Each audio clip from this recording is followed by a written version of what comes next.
Interrompemos este programa para alertá-lo. O conteúdo pode ser perturbador e intenso. O episódio de hoje pode conter elementos que podem não ser adequados a todos. Considere-se avisado.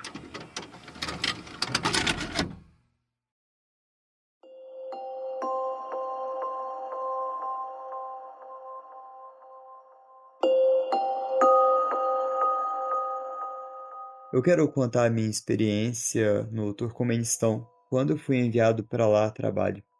Eu estava na capital, Ashgabat, esperando a aprovação do meu contrato de aluguel pelo conselho local. Então eu tive que ficar em um hotel. Para contexto, o Turcomenistão é um dos países mais difíceis de se entrar. Então, até o maior hotel, que costumava hospedar dignatários, estava vazio e empoeirado. Adormeci depois de uma chamada de vídeo com meu namorado. Acordei quando meu edredom foi levantado por uma das bordas, fazendo metade dele flutuar diagonalmente no ar, quase ondulando, enquanto ouvia cânticos de uma voz masculina no meu ouvido esquerdo, em um idioma que eu não entendia. Era tão rápido e áspero. Eu tentei recitar todas as orações e versos do Alcorão que conseguia lembrar. Eu nasci muçulmana, mas eu não pratico mais. E por um breve momento tudo parou, apenas para começar de novo. E desta vez com uma risada quase zombeteira entre os cânticos. Ao mesmo tempo, eu senti os dedos da minha mão esquerda sendo puxados repetidamente. Tudo terminou ao nascer do sol. Imediatamente, liguei para um amigo que estava 3 horas na frente no fuso horário para desabafar e tentar processar o que havia acabado de acontecer. Contei essa história para alguns amigos e colegas locais, e sim, eles teorizaram que poderia ser algum djinn da região. É claro que eu fiz o check-out naquela mesma manhã e me mudei para uma hospedagem para funcionários. Foi a experiência mais aterrorizante da minha vida.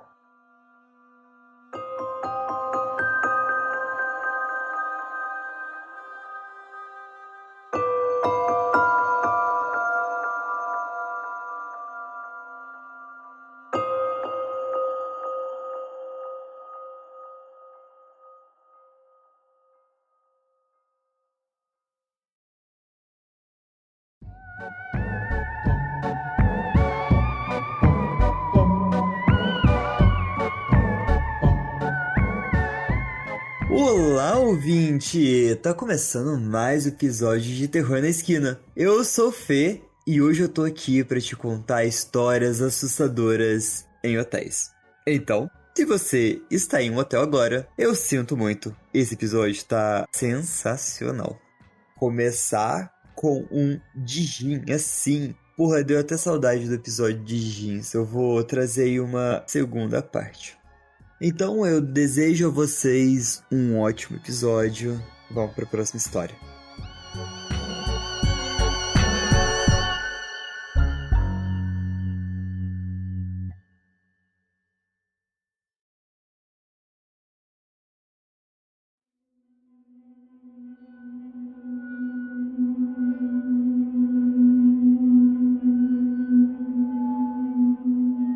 Trabalhei em um hotel local que desde então foi demolido, e era tão conhecido pelos moradores por ser assombrado que a maioria das pessoas nem se surpreendia com alguns acontecimentos por lá. Alguns anos atrás, alguém foi assassinado no hotel. A partir daí, diziam que sempre que você entrava no quarto, havia um ponto no cômodo, independentemente da época do ano, quente ou fria, onde a temperatura caía e ficava muito mais fria do que no resto do quarto. Um dia fui levado até o quarto e pude confirmar por mim mesmo que era verdade. Dava para sentir a temperatura cair naquele ponto específico. Mas o grande acontecimento para mim foi algo que eu vivenciei pessoalmente enquanto trabalhava sozinho. Eu trabalhava na lavanderia e um dia, enquanto estava no meio da dobragem de toalhas, eu vi uma mulher passar e ir em direção ao pequeno escritório da nossa lavanderia. Não era incomum as pessoas entrarem ou passarem por lá, pois hóspedes podiam vir pedir toalhas extras e coisas do tipo, então assumi que era alguém que precisava de algo. Entrei no escritório e não tinha ninguém. Era uma sala pequena, havia um banheiro minúsculo anexado, mas também não tinha ninguém lá. E havia uma porta de entrada e saída do escritório, mas não tinha ninguém lá, e a sala estava organizada de tal forma que não dava para se esconder, a não ser embaixo da mesa que ficava lá. Mas eu olhei, e também não tinha ninguém. Você típico histórias de hotel mal assombrado. Mas aqui vai um adendo, a gente não vai ficar nesse tipo de história. Eu trouxe essa como exemplo de não histórias desse episódio, porque eu vou contar uma pra vocês que é bem fora da caixinha. E ela começa assim.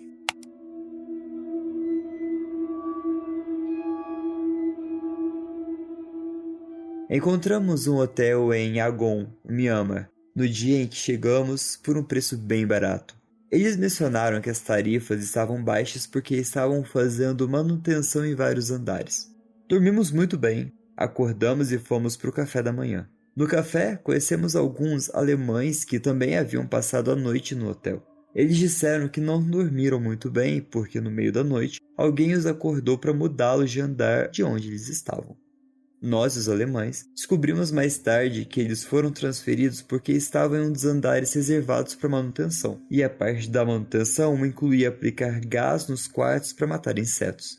No meio da noite, eles estavam indo de quarto em quarto, enfiando um bico do gás ou algo assim embaixo das portas e deixando o gás vazar.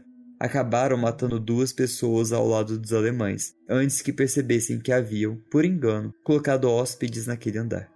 Felizmente, não estávamos naquele andar, mas sempre me marcou como poderia ter sido fácil ter nos envolvido naquela situação.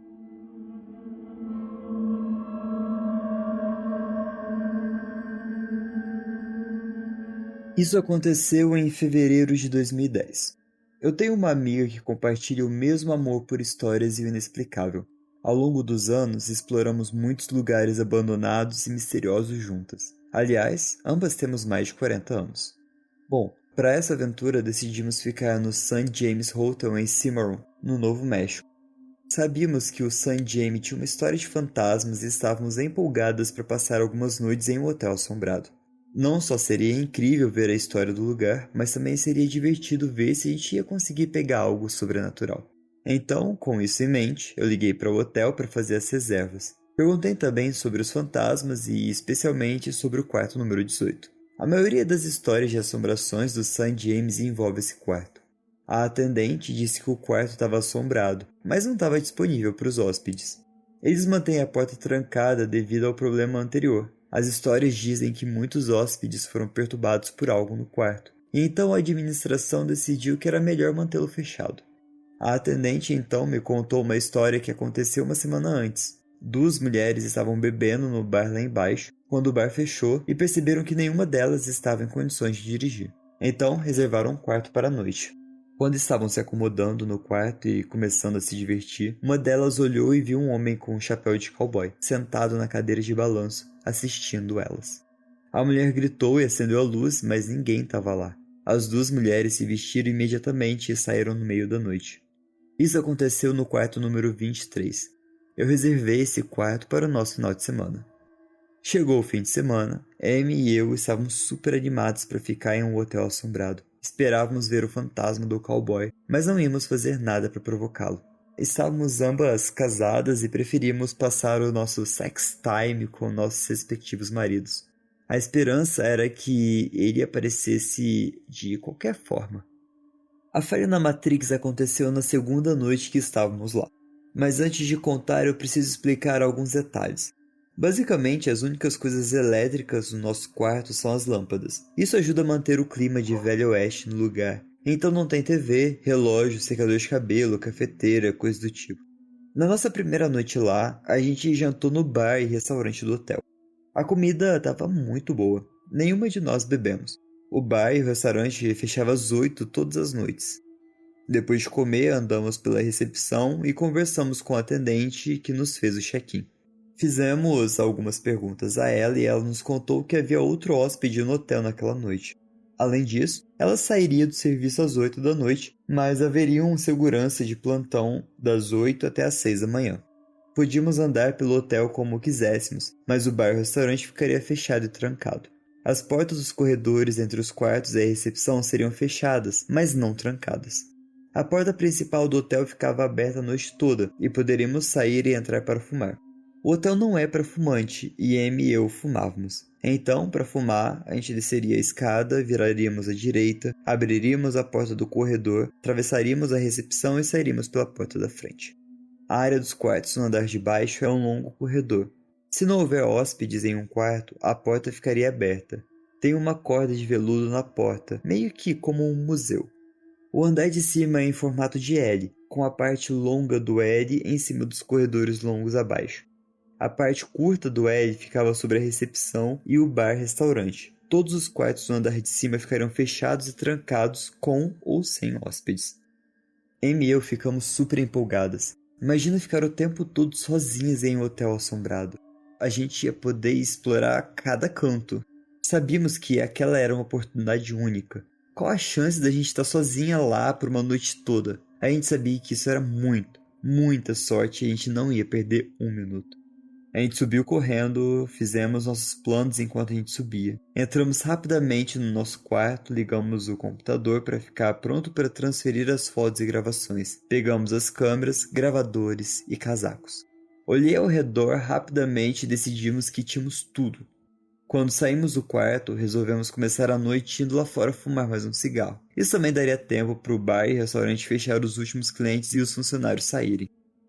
Paramos na base da escada, as portas do corredor entre nós e a recepção já estavam fechadas. Isso foi um pouco surpreendente, pois elas estavam abertas alguns minutos antes, mas achamos que a atendente já havia fechado para a noite. Enquanto ficávamos ali na frente das portas, ouvimos vozes. Não dava para entender as palavras, mas parecia uma conversa animada entre duas mulheres. Achamos que eram as funcionárias da cozinha, terminando seu expediente. Enquanto ouvíamos a conversa distante, colocamos os casacos e enfiamos as câmeras e os gravadores nos bolsos para nos preparar para fumar. Então lembramos que queríamos abaixar o volume dos nossos celulares. Agora vale mencionar que nem Amy nem eu a gente usava relógio. A gente sempre confiava no celular ou em algum relógio próximo para saber as horas. Então, enquanto estávamos paradas de frente à porta fechada do corredor, tiramos os celulares do bolso. As vozes distantes se transformaram em risadas e sumiram. Ficamos em silêncio, olhando para os celulares. A hora marcava 1h37 da madrugada.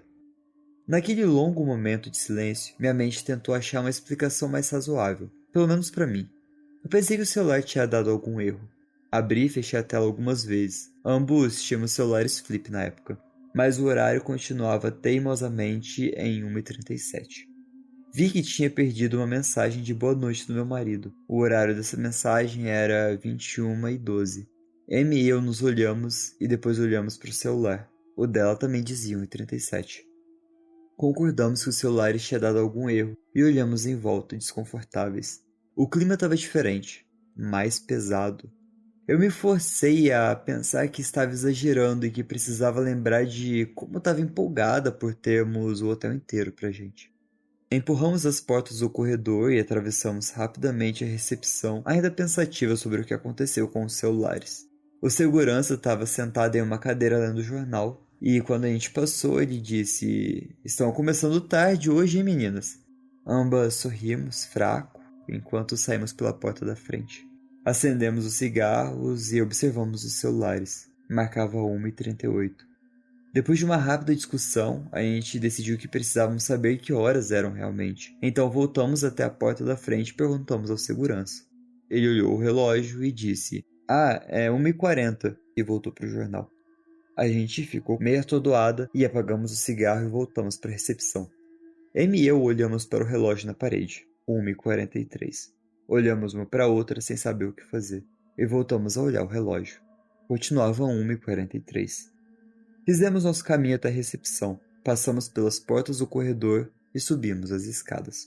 Abrimos a porta do nosso quarto nervosas e entramos. Estava tudo igual como deixamos. O computador estava ligado, tudo estava silencioso. Nos sentamos e ficamos olhando confusas para os celulares e para a gente mesmo. Sentadas ali, a gente começou a analisar cada evento da noite. Tudo parecia simples. Jantamos, fomos fumar, conversamos com a atendente, fomos para o quarto. No quarto ligamos o computador, pegamos as câmeras, os gravadores, os casacos. Só isso. Cada uma de nós achava que tinha passado uns 10 minutos no quarto. No máximo. Poderíamos esticar para 20, mas isso já era exagero. Nenhuma de nós parou para sentar. A gente estava muito animado e não paramos por um minuto. A gente sabia que subimos ao quarto por volta das 19h45. Pensamos que passamos no máximo uns 20 minutos lá em cima. Descemos e eram 1h37. Então, o que aconteceu? Como perdemos 5 horas no nosso quarto? Aqueles 10 minutos se transformaram em 5 horas? Se sim, o que a gente fez? Como eu disse, mal paramos de nos mover porque estávamos muito animadas. Será que, sem querer, ficamos sentadas e nos encaramos em silêncio? Congelamos no lugar? Ou será que perdemos 5 horas na descida da escada? A gente lembra das vozes femininas e achamos estranhos que as portas do corredor já estavam fechadas. Será que levou 5 horas para descer as escadas? A gente discutiu isso por anos e até hoje a gente não sabe. Conversamos com nossos maridos e ambos acharam estranhos. E disseram que não era nada típico da gente demorar tanto quando tínhamos um hotel assombrado inteiro só pra gente. Amy e eu tiramos algumas fotos naquela noite, mas o encanto já tinha se perdido. Ambas estávamos tensas e eu sei que me sentia em alerta, como se não pudesse relaxar mais. Também não queríamos passar muito mais tempo no nosso quarto. Finalmente, fomos dormir por volta das 4 da manhã e depois de algumas horas agitadas, acordamos, fizemos check-out do St. James e voltamos para casa. Até hoje, eu não tenho ideia do que aconteceu.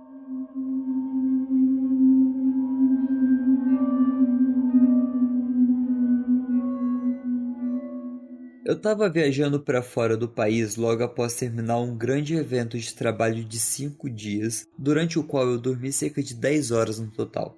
Cheguei ao hotel, que é meio decadente, e o carpete e os cobertores estavam úmidos, mas eu estava tão exausto que eu nem pensei muito nisso. Acabei dormindo quase imediatamente, por volta das 20 horas no horário local. Por volta das 23 horas, eu recebi uma ligação no telefone do hotel, dizendo que havia uma reclamação sobre barulho.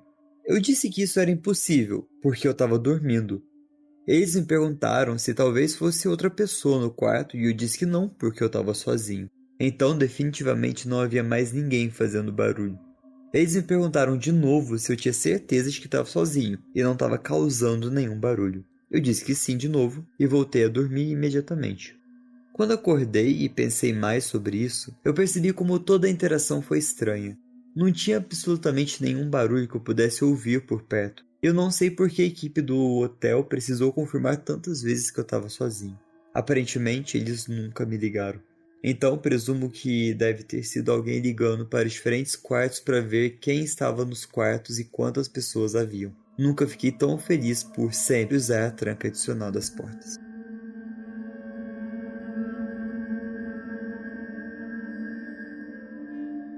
Meu noivo, Will, e eu ficamos no interior do estado de Nova York há algumas semanas para uma pequena escapada.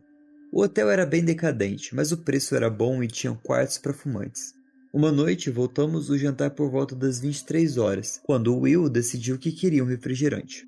O hotel não tinha elevadores, então começamos a jornada até as máquinas de venda automática no andar inferior. Quando chegamos ao primeiro andar, começamos a caminhar por um corredor bem longo. Pensa no filme Iluminado, quando eu vejo a porta de um quarto aberta. Ao passar, eu dou uma olhada para dentro e vejo uma mulher mais velha, parada no meio do quarto escuro, puxando o próprio cabelo com os punhos e com um enorme sorriso no rosto. Instantaneamente, eu comecei a ter um mini ataque de pânico. Olhei para Will e, obviamente, ele não viu essa mulher perturbada. Will disse que achava que a gente estava indo na direção errada e que era pra gente voltar. Demos a meia volta e passamos de novo pela porta do quarto dela, mas eu evitei olhar lá pra dentro.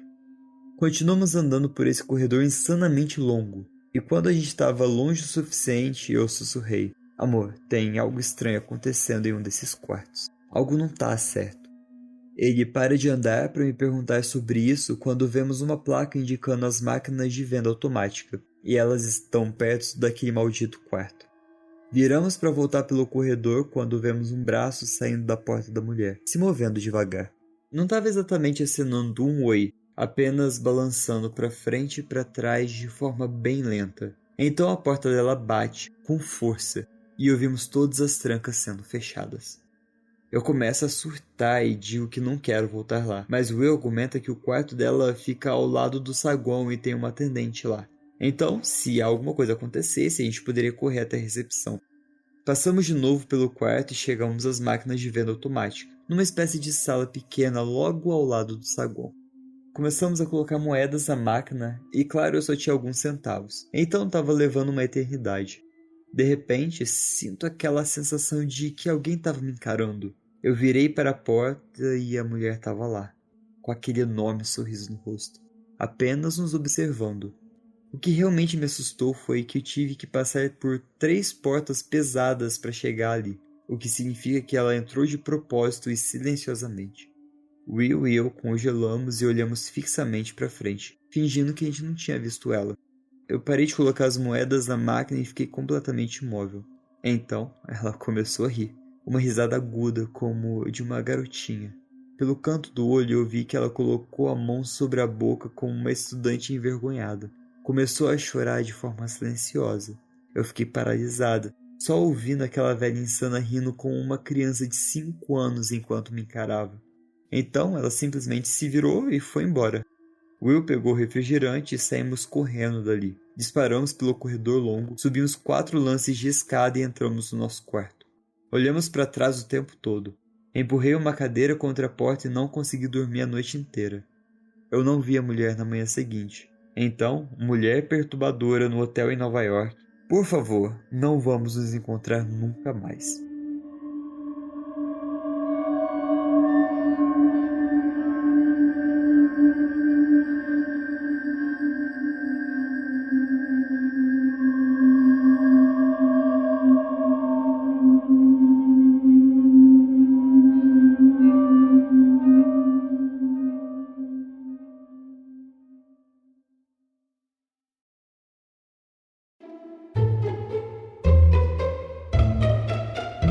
Ei pessoal, uma pausa breve aqui para falar para vocês que a gente tem o nosso sistema de apoio, a nossa seita. Então se você quiser acompanhar a gravação igual nossos queridos ouvintes aqui do chat do Discord, é só você acessar apoia.se/terror na esquina. E a partir de R$5 você já tá aqui no Discord escutando a gente toda semaninha. E a partir de R$40 você tem acesso às nossas recompensas físicas, à nossa linha de bonecos do terror. Esse semestre a gente tá com o Slenderman. Logo vai ser entregue para nossos ouvintes assinantes. Fica de olho que nos próximos semestres a gente vai girando esses bonecos.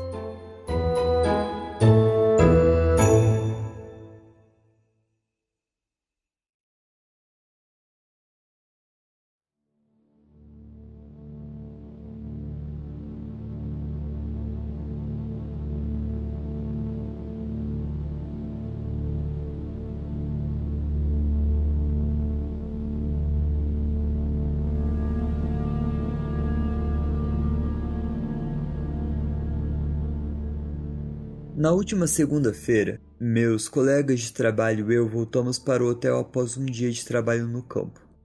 Rebecca e eu caminhamos até os nossos quartos e, enquanto estávamos do lado de fora, eu abri a porta do meu quarto e vi alguém no banheiro. Eu disse, oi, mas ninguém respondeu.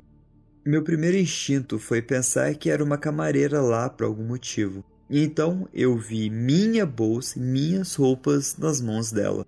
Eu disse para minha colega de trabalho, tem uma mulher no nosso quarto. Então perguntei à mulher, o que você está fazendo com as minhas coisas? E a partir daí fica um pouco confuso, porque eu não consigo lembrar de tudo o que aconteceu e o que eu disse e o que ela me disse, mas ela ficou murmurando sobre como a chave dela ainda funcionava. E foi assim que ela entrou. Eu estava em choque e ela obviamente estava muito nervosa por ter sido pega no meio do roubo. Ela largou as minhas bolsas e ficou mexendo na bolsa dela, em uma sacola plástica branca. Nesse momento, minha colega de trabalho estava atrás de mim, observando toda aquela insanidade se desenrolar. A mulher estava se agitando e caminhando em direção à porta e eu perguntei, o que tem na sacola? Pensando que provavelmente eram as minhas coisas. E ela respondeu, não, são só minhas coisas, eu mostro. E então ela mostrou. Eu olhei e vi que não era nada meu. E como eu obviamente ainda estava em choque, eu deixei ela ir. Entrei no meu quarto e ele estava revirado. Eu fiz uma verificação rápida para ver se tinha algo que foi roubado. Todos os meus eletrônicos ainda estavam lá. Então eu fui ao banheiro e vi minhas roupas íntimas, meu biquíni, minhas roupas enfiadas aleatoriamente nas minhas próprias bolsas. Até meu passaporte estava lá dentro. Depois, olhei o balcão e vi que ela tinha mexido nos meus remédios. Não sei o que passava pela minha cabeça naquele momento, além de querer recuperá-los. Então corri para a porta para tentar encontrá-la. Corri para a lavanderia do andar de baixo e para os lados do hotel, mas eu não vi ela. Percebi que nunca encontraria. Então, minha colega de trabalho e eu descemos para o lobby para contar o que havia acontecido e chamamos a polícia. Voltamos para o meu quarto para esperar e notei que havia um taco de metal na minha cama. Um pouco maior do que aqueles tacos de madeira que você pode comprar num jogo de beisebol, mas com uma lanterna na ponta. Ela deve ter deixado isso para trás na pressa. Ela também deixou um colar que deve ter caído da bolsa dela enquanto mexia nas minhas coisas. Eu estava praticamente em pânico nesse momento, porque eu pensei que ela tinha levado meus remédios, que eu preciso. A polícia chegou, coletou nosso depoimento e também revistou o quarto. Uma coisa que eu notei foi que havia pedaços de gesso na pia, e apontei isso para os policiais, mas nenhum de nós sabia de onde vinham. Começamos a olhar a porta e as janelas para ver se havia algum arrombamento, mas não tinha nada. Então acabamos aceitando a ideia de que ela tinha uma chave reserva ou algo do tipo, embora a recepção do hotel insistisse que isso era impossível. O policial trouxe mais 2 policiais como reforço, porque eles achavam que a mulher ainda poderia estar por perto. Mas depois que nosso depoimento foi coletado, não havia mais nada que eles pudessem fazer, então foram embora. Eu me sentei para finalmente fazer algumas ligações e contar às pessoas. E quando estava no telefone, eu comecei a pensar no gesso da pia. E ainda não fazia sentido para mim. Então, enquanto falava no telefone, olhei para o gesso no espelho na parede logo acima dele. E então eu percebi. Chamei minha colega de trabalho e pedi que ela me ajudasse a tirar o espelho da parede. Quando tiramos, havia um buraco ali, grande o suficiente para uma viciada desesperada se espremer. Perguntei a Brian e a Rebecca se eu deveria chamar a polícia de novo para informá-los sobre isso. E meu chefe disse, ainda tem 2 carros de polícia no estacionamento. Então desci para contar a eles. E a policial revirou os olhos, mas o policial mais novo disse, eu vou lá dar uma olhada. Os 2 voltaram comigo, olharam no buraco e encontraram um travesseiro, cobertores, cigarros, roupas, escova de dente. Essa mulher estava morando dentro da parede atrás do meu espelho há só Deus sabe quanto tempo. Ela tinha acesso a mim e ao meu quarto o tempo todo. Eu sei que isso pode ser difícil de visualizar. Tinha um espaço de cerca de 60 centímetros de largura entre 2 fileiras de quarto. Um dos policiais chamou o policial original para voltar e tirar fotos disso. Ela explicou a ele o que estava acontecendo e tudo que eu ouvi pelo rádio foi: não é possível. Ele voltou, tirou fotos e ficou tão chocado quanto o resto de nós. Obviamente fizemos as malas e saímos imediatamente. O que é mais louco ainda é que provavelmente ela estava lá há muito tempo. Na última vez que ficamos nesse hotel, eu senti o cheiro de cigarro de vez em quando e presumi que alguém estava fumando no banheiro e o cheiro estava passando pelos dutos. Mas não, era uma viciada fumando do outro lado do meu espelho. Ela também tinha acesso a outros quartos. Os buracos nas paredes eram uma reforma e o hotel não havia vedado corretamente, apenas coberto com espelhos. Ela poderia ter ficado nos quartos das pessoas quando ela saiu.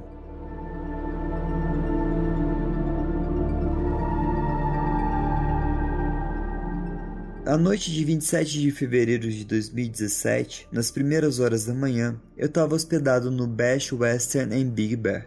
Por volta de 00:35, eu fui sozinho até meu carro para pegar a minha bagagem. Tava nevando e extremamente escuro, e meu carro estava voltado para uma estrada rural. Quando apertei o botão de destravar o carro, as luzes de ré e do interior se acenderam, e isso me permitiu ver 2 olhos refletindo no meio da estrada, a cerca de 3 a 4,5 metros de mim. A princípio pensei que fosse um cervo. Morei no Colorado e eu estou acostumado a ver animais selvagens. Imediatamente parei e permaneci imóvel para não assustar o que eu achava ser um cervo. Quando os meus olhos se moveram para baixo, eu percebi que não era um cervo. Parecia um homem branco, sem pelos, nu e em 4 apoios. Tinha pelo menos 1,20 m de altura nessa posição. Provavelmente teria cerca de 4,5 metros se ficasse de pé. Houve um breve momento em que nossos olhos se encontraram. Então, tão rápido quanto qualquer animal que eu já vi, ele se virou, correu na velocidade de um guepardo para longe de mim e subiu diretamente em uma árvore. Eu fiquei congelado em descrença. Falei em voz alta para mim mesmo: você só pode estar brincando comigo. Assim que eu comecei a tentar me convencer de que isso não poderia estar acontecendo, ele saltou de copa em copa e eu pude ver sua silhueta completa ao fazer isso. Eu nunca ouvi falar de uma criatura assim, mas encontrei alguns vídeos e fotos na internet que se parecem exatamente com o que eu vi. A velocidade e força que possuía eram como nada que já tivesse visto antes. A criatura era definitivamente sólida e parecia estar vindo na minha direção, possivelmente caçando, mas eu não sei o que a deteve. Foram as luzes que se acenderam? Não tinha genitais visíveis, possuía características muito humanas. Primeiro, que era lua nova e acredito que também tenha acontecido um eclipse naquele dia. Não sei se isso tem alguma relação com a minha experiência, mas eu também estava para ficar menstruada. Se fosse o alienígena Grey de olhos grandes, faria mais sentido. Eu já ouvi falar deles, mas isso era diferente de qualquer coisa com a qual eu já estivesse familiarizado. Nada disso faz sentido para mim. A velocidade e agilidade da criatura, o fato de as copas das árvores não parecerem capazes de suportar seu peso, parecia piscar como uma TV perdendo sinal enquanto subia a árvore correndo. Além disso, não pareceu perturbar a folhagem ao fazer isso. Imediatamente liguei para o meu pai depois de correr de volta para o meu quarto de hotel. Meu filho estava dormindo e eu estava compreensivelmente em estado de choque. Naquele momento ninguém sabia qual hotel eu estava hospedado. Enquanto eu chorava ao telefone com meu pai, o telefone do hotel tocou. Atendi e só ouvi um tom de descagem e em seguida houve uma batida na porta do quarto do hotel. Mais uma vez, não tinha ninguém lá. Nesse momento, meu filho acordou por causa da confusão. Eu disse a ele que foi um pesadelo. Passei as informações do hotel para meu pai e ele me aconselhou a esperar no saguão com meu filho. Quando estávamos saindo, houve outra batida, mas dessa vez na porta de vidro deslizante nos fundos, que dava para um pátio vazio, privativo e cercado. Esse foi um encontro único, e é lamentável que eu ainda viva com medo dessa experiência. Fui criada como cristã, e esse ser humanoide não se encaixa em nenhuma categoria com a qual eu esteja familiarizada. Eu não sei por que isso aconteceu e o que eu devo aprender com isso. Além disso, mais tarde descobri que o número de telefone do hotel continha 6 números 6 seguidos. Não sei se isso tem alguma relação com o que aconteceu. Sempre me ensinaram que demônios não podem ter um corpo físico, a menos que estejam possuindo alguém. Eu não consigo imaginá-lo pilotando uma nave espacial devido à sua natureza primitiva. Seria um ser transdimensional, um Nefelim, ou o que iria fazer? Vai voltar para me buscar porque não fez o que parecia estar prestes a fazer. Minhas crenças anteriores sobre o mundo e como as coisas funcionam foram viradas de cabeça para baixo. Embora seja algo que me faz refletir, tem sido uma experiência traumática que me deixou em estado de pânico, distraída e principalmente negativa.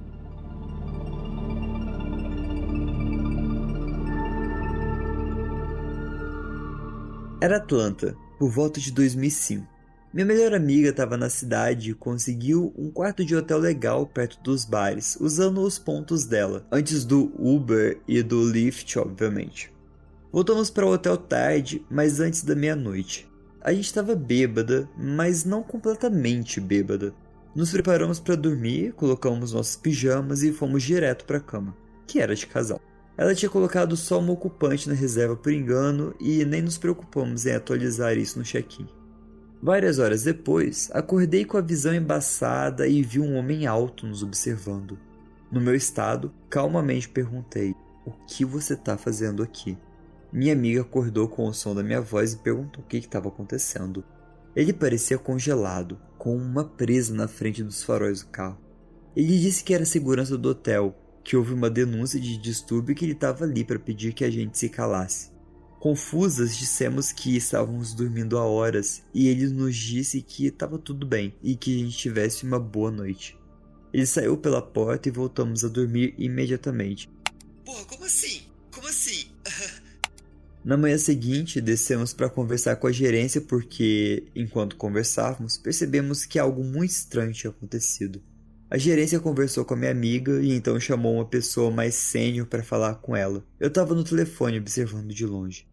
Quando trouxeram a segunda pessoa e começaram a conversar com ela, ela ficou pálida como uma folha de papel.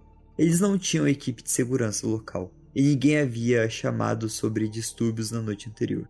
Imediatamente nos mudaram para outro quarto e fizeram um upgrade na nossa estadia. Até hoje me pergunto se aquele quarto foi alvo porque deveria ter apenas uma mulher ali. E quando a pessoa viu as duas, entrou em pânico e decidiu não seguir com o plano. Também fico me perguntando o que teria acontecido se nossa reação não fosse atenuada pelo álcool e pelo nosso estado de sono. Se tivéssemos gritado, isso teria acionado algo mais sinistro?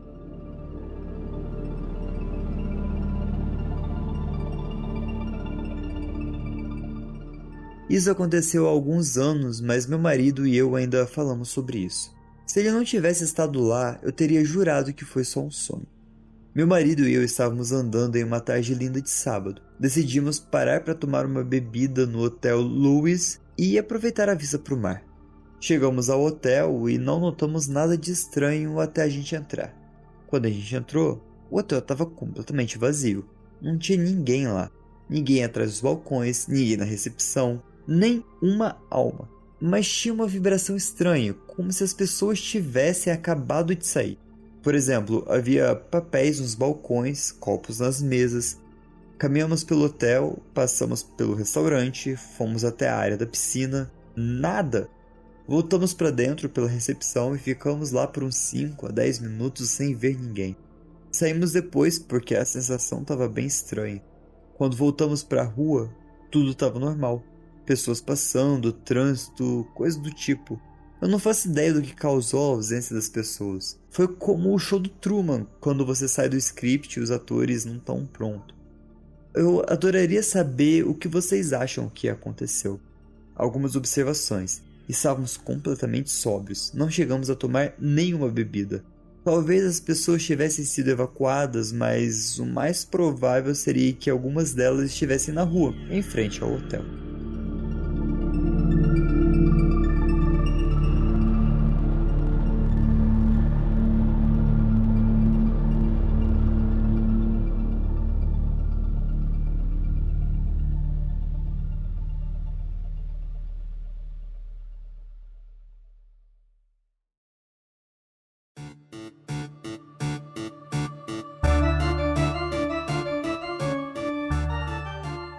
Pessoal aqui no chat falando que, tipo, tinha um homem olhando, né? E que preferiria um demônio do que um homem. Demônio, volta, por favor. A tia também falou mais uma vez que foram parar em Sete Além nesse relato do hotel vazio. Parece sim um relato de Sete Além, mas Sete Além fica tudo esquisito, né? Fica tudo meio mórbido. E Zara comentou como que some o pessoal todo assim, tipo, é esquisito, né? E a vibração estranha, eu acho que o eco que deixa é mais bizarro ainda. E tipo, você sai e volta todo o barulho, né? Tipo, como se a vida não tivesse parado. A Isara continua aqui. Todo mundo piscou e foi pro planetário. Tia Tami comentou sobre a história do quarto, que ela ficou chocada, talvez até um pouco neurada agora, porque mora em uma casa alugada. Só acho que aqui no Brasil não tem essa palhaçada de parede vazada igual nos Estados Unidos. A questão é que casas convencionais não tem, mas algumas paredes de hotel, pela diagramação, alguma coisa do tipo, pode ter shafts, e esses shafts são vazados. É louco, louco. Coisas estranhas aconteceram aqui. Mais uma vez, se você tem histórias bizarras com hotel, deixe nos comentários, arrasta pra cima aí o link do episódio 165, clica lá nos comentários e deixa aqui o seu comentário sobre este episódio. E eu vou te falar a verdade, eu me surpreendi com essa pauta.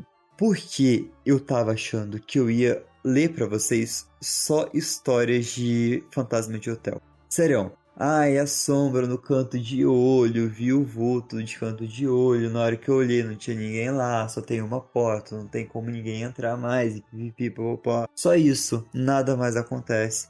Feijoada, mas não. Cada história bizarra, do real ao paranormal, de jeans, falha na Matrix, hotel assombrado com falha na Matrix, mulher agindo, mulher não, né? Uma senhora, faltou só tá pelada. Pra deixar tudo mais bizarro, só faltava aquela senhora do hotel tá pelada. Ainda mais rindo que nem uma menina e antes puxando o próprio cabelo.